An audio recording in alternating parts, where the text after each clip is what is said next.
Hello, today I'm in the food forest and I'm looking at growing soft fruit.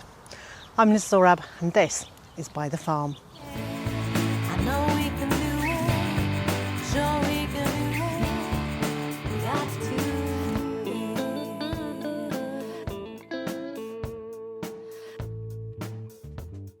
If you've got any space to grow even just one or two bushes, it's definitely worth growing your own soft fruit. Because when you're growing your own fruit, you can control what goes onto them. So if you garden organically, there's no sprays, pesticides, herbicides, anything else going on to them. So you know what you're eating is unadulterated. And you can choose to grow varieties that aren't usually sold in the shop. Often what you get in the shop has been grown for its uniformity of size or its ease of picking or for its longevity of shelf life. If you grow some more traditional varieties, you may find that they don't last very long, but you're going to be picking them absolutely fresh and you can eat them the same day. And the shorter the time between picking and eating, well, the fewer vitamins and minerals you're going to have lost from the fruit. So the vitamin content of this raspberry is going to be much higher now than it will in a few hours' time, and certainly in a few days' time. The raspberries are autumn fruiting raspberries. They need very little attention. So late winter, very early spring, all I do is cut them right down to the ground and leave them to grow away. So I'm going to get all of these cut down to the ground with a hope for a bumper crop next year.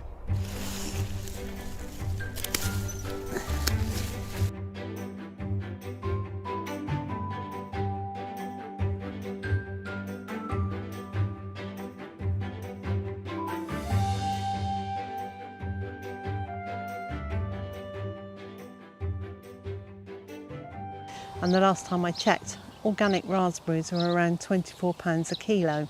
So it doesn't take very long to recoup your initial investment. And if you get given your soft fruit plants, or you can take cuttings from friends and neighbours, well then they're even better value.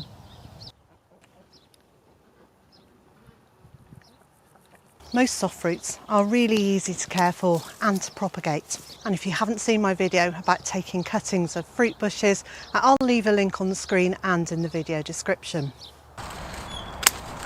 Snip it off of my secateurs. Then I'm going to gently run my hand down it and remove the lower leaves.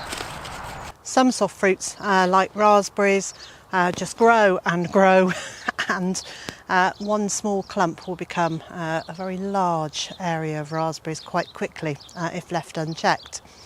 There are some very simple ways to keep them in place, and we'll talk about those another time. I grow most of our soft fruit in the food forest here as a shrub layer and also as a perennial layer.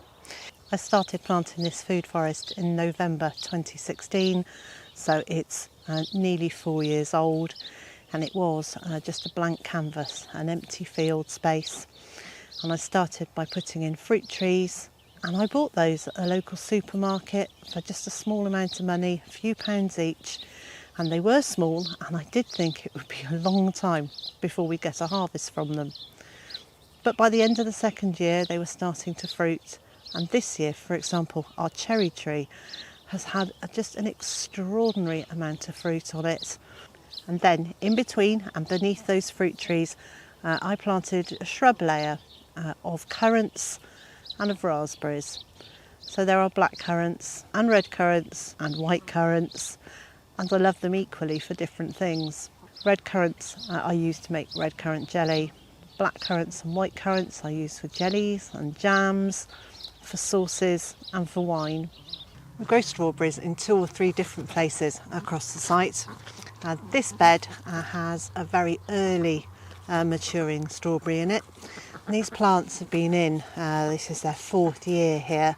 They haven't produced a great crop this year, and I think it's because the plants are now too old. So as you can see, I've started lifting them. I'm going to take the runners, put those in a new bed, and this bed will get used for something else.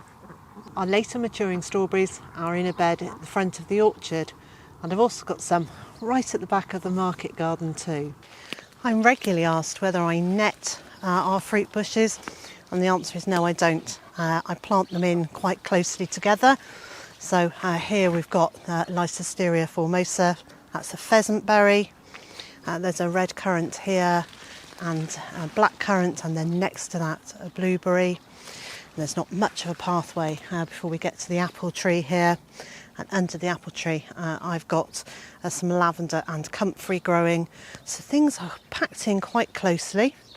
And I think partly the reason that the birds here take less of the berries is there is just such an abundance of food for them. There's so many aphids and grasshoppers or crickets.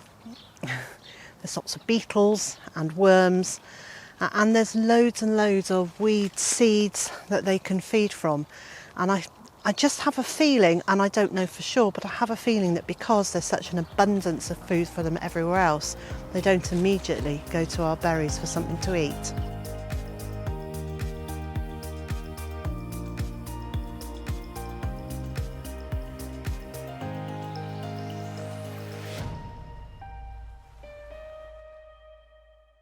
Mr. J and I have been enjoying our live chats over on Patreon so much that we are planning the next one. And so if you would like to join us for a Saturday night live chat the weekend after next, please do come over and join us on Patreon. The live chats are really nice because they're really laid back. It's more laid back than Lurks. And we can answer as many of your questions as we can. But it's a very gentle conversation, so I hope you'll join us. Hello, sweetie. Hello. Do you just love the water, do you? Well, it's a hot day today, isn't it? Yes.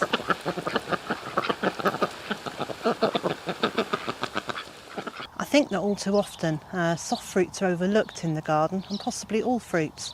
They're not hugely exciting. You don't see a giant apple in a show like you do with a giant marrow or cabbage.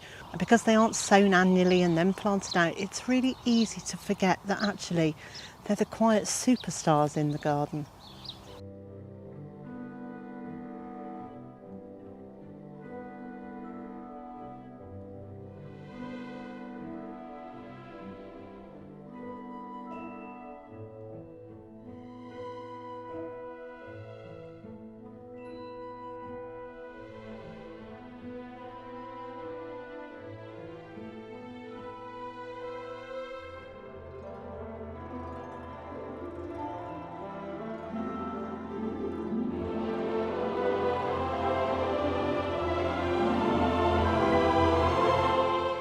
If you want to know a little bit more about layering and stacking in a food forest, head over to Permaculture magazine channel, and where Maddie and Tim will tell you a lot more about stacking and layering in their forest garden.